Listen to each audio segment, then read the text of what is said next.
How's it going, everybody? And thank you for joining me on Out of the Bothros for Wednesday's weekly word. So we're going to kind of keep this one short, and it's a little off topic. I kind of just got an interesting, I guess it was like a news report or an article on a website that I was reading through, and I've kind of had this direction as far as what I believed is being described here, and we'll talk about it in a minute.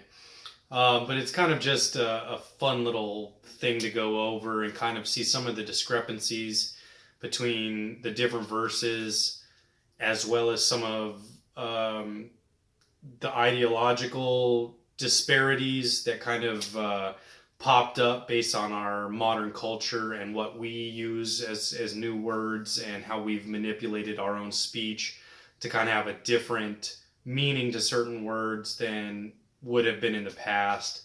And because of our the way we imagine things and new kind of concepts have formed our ideas that make it kind of hard to understand what's going on in here, and a little bit of kind of not understanding because of what we think may not be the same thing as what they thought 200 years ago. As far as, what certain animals would have been called, describing certain things simply because we're not using the same terminology. So maybe their descriptions were things that they knew very well, and when we try to relate to it because we no longer see them, they're created in a different image or something like that. Or we've just flat out changed the definition of words, that we can get mixed up when we're trying to convey what the meaning of certain things are in the Bible.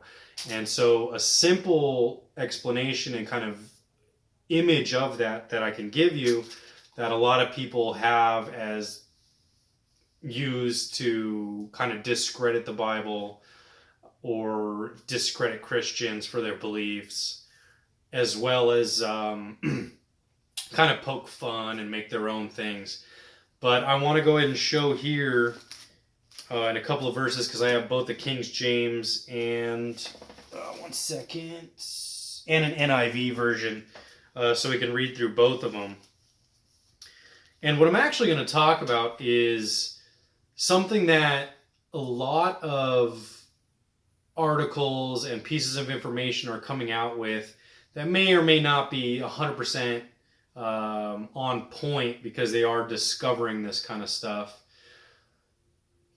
But as far as like from some of the fossil records and some of the history and written information, they're beginning to find out that there are certain animals that may have gone extinct in the previous times that are pretty interesting and don't match any of the animals that we really have nowadays.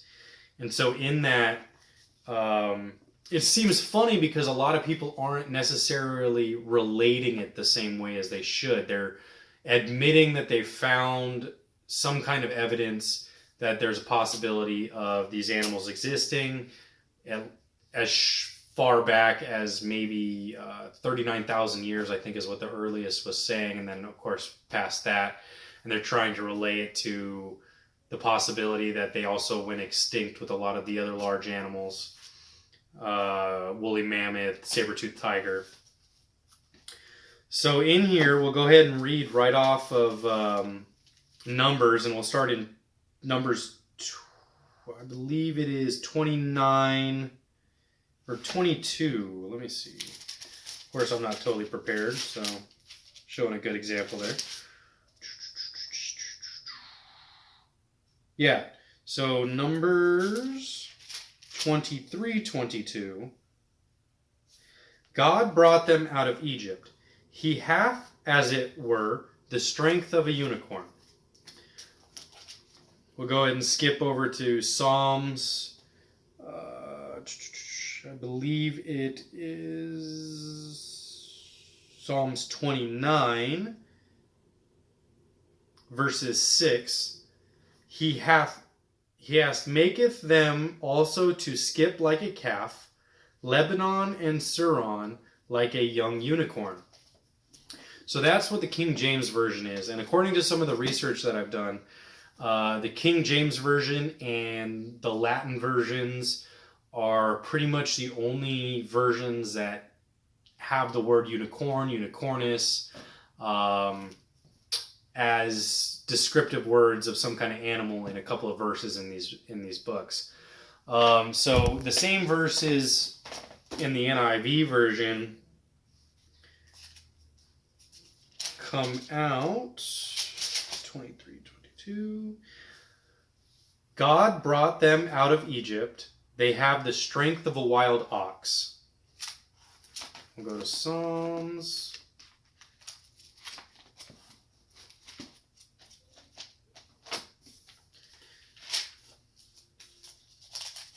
Psalms 29:22.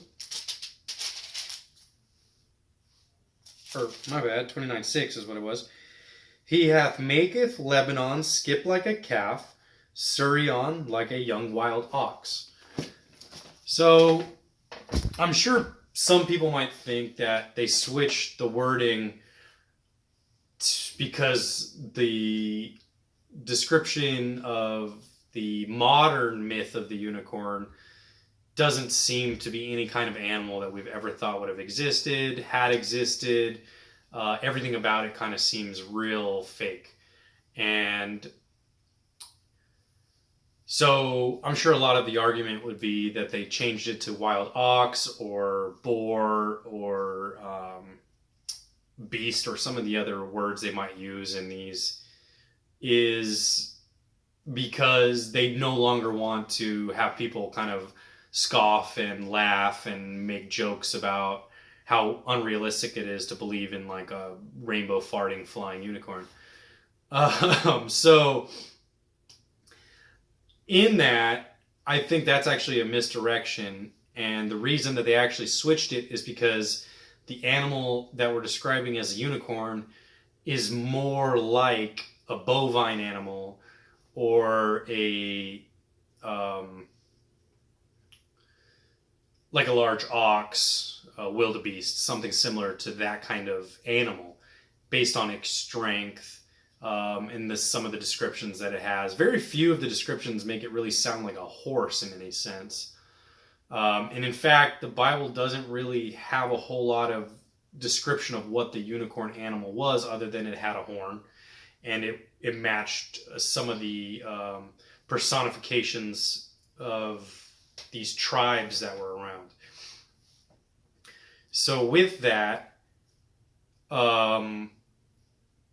there has been some interesting kind of debate on what the unicorn really is. And when you go into some of the Latin descriptions, both the word unicorn and rhinoceros are actually used in the versions that were written in Latin. So with that, when you see the description of ox or boar or something like that, and pertaining to the verses that had the word unicorn in them, is more likely because that's actually closer to the animal we're describing. And so some of the articles I've read and some other YouTubers as well have gone back to like the 1800s and pulled out Webster's dictionaries from around that time, and found out also that there is no description of unicorn being a mythical creature as it is as our new modern dictionaries. In fact, unicorn, Bicornus unicornus, describes types of rhinoceros that existed.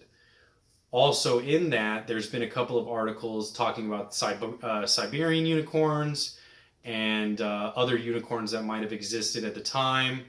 And so we can see that based on the area and the fact that it's possible that there were unicorns in Siberia, that they would have been in that general vicinity, and could have been Eastern Asia as well, maybe all the way through Middle East and Africa. But the descriptions that a lot of people are saying is that they were more of a bovine rhinoceros kind of mix, single horn, had fur, and has no real description of any kind of mythical creature or anything that relates to like what we think of a unicorn or whatever is being sold in stores nowadays, or even like a Pegasus myth or anything like that. So when people do kind of poke fun at things that are discrepancies, new terminology, don't match our descriptions, they really have no grounds unless they have done any research. So don't take to heart anything about that they may kind of pull out and just randomly say your belief doesn't make sense or the Bible's untrue because of these descriptions and these things, because a lot of the time they're taking it out of context. They're using modern ideas, and a lot of time they have a closed-minded idea and haven't even gone through the Bible themselves, haven't read it fully, whether or not they read it because they believe it or they read it just to make sure that they know what it is they're talking about and why it is they don't like the Bible. A lot of people just kind of pick random things, hear other people's points of views and take those as their own, as if they did their own research. And a lot of the time you're ending up just getting